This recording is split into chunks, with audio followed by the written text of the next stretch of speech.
In the expansive realm of online discourse, Canadian YouTuber JJ McCullough takes center stage, donning the hat of a modern-day Socrates, scrutinizing the very essence of digital debates. People are delicate. People are fragile. The problem with the right today is that they're too cringe, like these lefties. They're too sensitive. I mean, that's one of the things. They're too sensitive. But I mean, no, it is. They're too delicate, right? And I think that matters because I don't know. It's like, you know, my buddy Bastiat Warren, you know, sort of streamer kind of character, like he'll sometimes do these debates, and I'm sure you guys have seen debates like this, like on Twitch and stuff, where we've got some right winger and some left winger, and they just like talk past each other and they just like argue and fight in just a very sort of like shrill and obnoxious way, because neither of them have any actual skills at persuasion or meaningful communication. They're only used to talking in their own groups. Yeah, and then so it just becomes, and then the point of putting these people in the space together is like putting two scorpions in a bottle and shaking it up and just sort of seeing them. It's like, I remember I was tweeting with Destiny, and I was sort of confronting him about that, and I was saying, you're doing these debates all the time, does anything come out of this? And he was like, no, usually not. It's kind of pointless, like no one's mind has changed, like no useful information is communicated. It just becomes this kind of gladiator sport, which is not how debates used to be. Like, I'm old enough to remember like when debates on television in the 90s? Yeah, I feel like in the 90s. We got him, boys.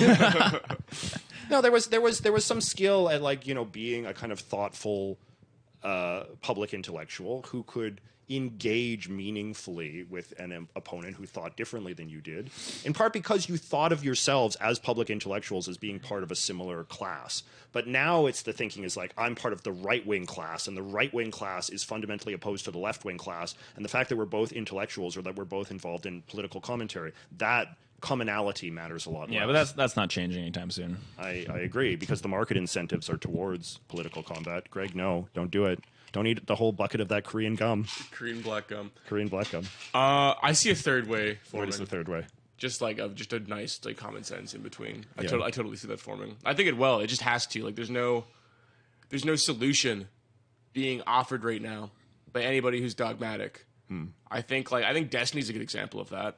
Like he's kind of Destiny's a little sensationalist. Yeah. But Destiny is kind of that like nuanced, like regular person with regular opinions that just kind of benefit the greater good. Like, you know, someone who doesn't believe it's like a waste of mental energy to have strong opinions on like critical gender theory in universities.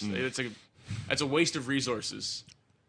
You know, there's so many more important things to worry about. I see kind of Destiny. Destiny is not a normal person. But there's like a sincerity to him that I respect, like in the sense that like he Nothing knows, wrong with that, but not a normal person. I think Destiny's 12 hours a day streaming your life. You're more streamed than man at that point. he had a normal life though before he was a streamer, because he only became a streamer in like his late 20s, early 30s. He was like a manager at a Burger King, and then was like an assistant manager at like a custodial company, and had like got married really young. Like he just has a very normal, like the most typical like lower middle class life until he was like 30. Okay. Yeah. But it's true. Like, I mean, and he comes to politics, like he admits his ignorance, and so he is informed by this kind of like rationalistic attitude where it's like, if I can learn enough, if I can acquire the facts, then I will arrive at like a reasonable, sensible conclusion, right? And like that sort of whole approach, is it an epistemic approach, right? Like empirical database sort of approach, right? Like that is, I think, defensible. I mean, the problem with him though is that he still likes the game of political combat. Like he still plays the role that is expected of a person in his position in the year 2023. You have to play that game. You don't, but do you? I don't know. Like, see, like in my world, in my YouTube channel and stuff, I've tried to be resistant to playing that game. It sometimes frustrates me because I sometimes feel envious of people that are, you know, part of the sort of the political cool kids club on YouTube. You know, the people whose names and reputations are a bit better known because they are sort of seen as more ideological and more combative. But at the same time, like, I'm trying to model an alternative that is maybe a little bit more knowledge-based and a little bit more moderate in its delivery. Debate blood sports. Is there no alternative? His critical gaze, akin to a philosophical stethoscope, dissects the pulsating heart of online discussions, revealing a landscape marred by a dearth of meaningful communication and persuasive prowess. McCullough, in his erudite analysis, harks back to the bygone era of televised debates, reminiscent of intellectual jousts where minds clashed, but respect and the pursuit of truth prevailed. The juxtaposition of these historical debates with the cacophony of contemporary online spats invokes the adage, "Gone are the days when men agreed to disagree, now they simply disagree to be gone." In acknowledging the market incentives that drive the spectacle of political combat, McCullough unveils a truth reminiscent of Machiavellian insights. The political arena, he asserts, is not merely a battleground of ideas, but a marketplace where attention is a currency, a truth echoed in Machiavelli's dictum that the ends justify the means. Destiny, the flamboyant streamer under McCullough's scrutiny, emerges as a paradoxical figure, a sensationalist with a kernel of sincerity and nuance. Destiny's role in the political circus embodies the tragicomedy of our times, where the line between entertainer and intellect blurs, reminiscent of Shakespearean plays where jesters often held profound truths. The Canadian sage contemplates a third way, a path less trodden in the arena of political combat. This echoes the ancient wisdom encapsulated in the African proverb, "When two elephants fight, it is the grass that suffers." McCullough advocates for a middle ground, a terrain where common sense and moderation flourish, shielded from the trampling feet of ideological giants.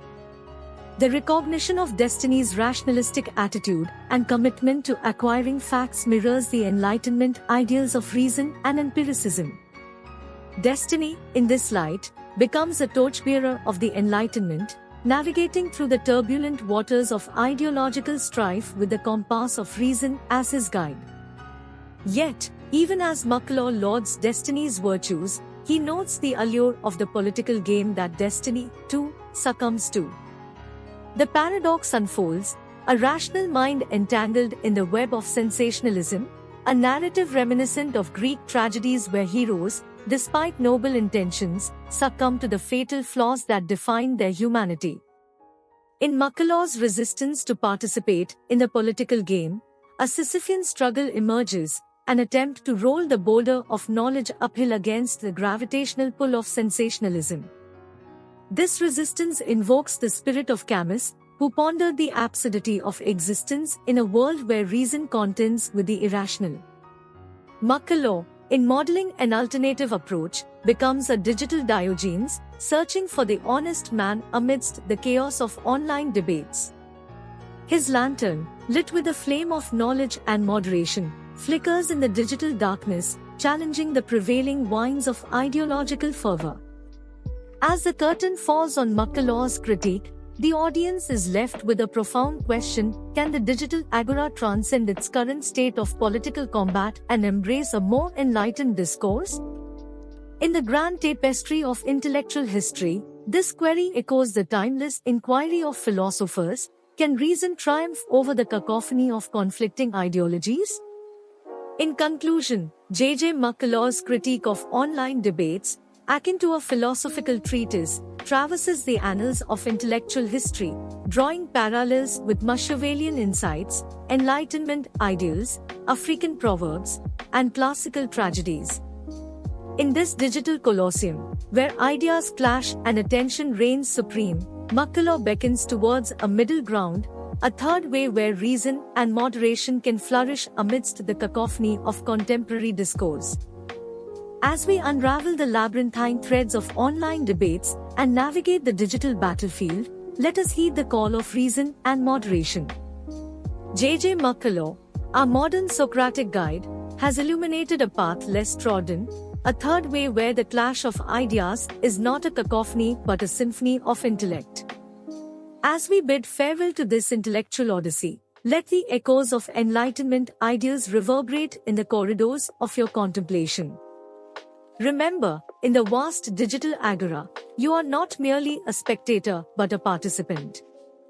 Will you succumb to the allure of political combat, or will you, like Diogenes, carry the lantern of knowledge through the shadows of sensationalism? In the grand theater of ideas, the curtain may fall, but the stage remains yours. Embrace the challenge to transcend the current state of ideological strife. Let reason be your guide, moderation your compass, and the pursuit of truth your noble quest. Until our next rendezvous in the labyrinth of intellect, stay enlightened, Stay engaged, and may your digital journey be a symphony of wisdom in the age of cacophony.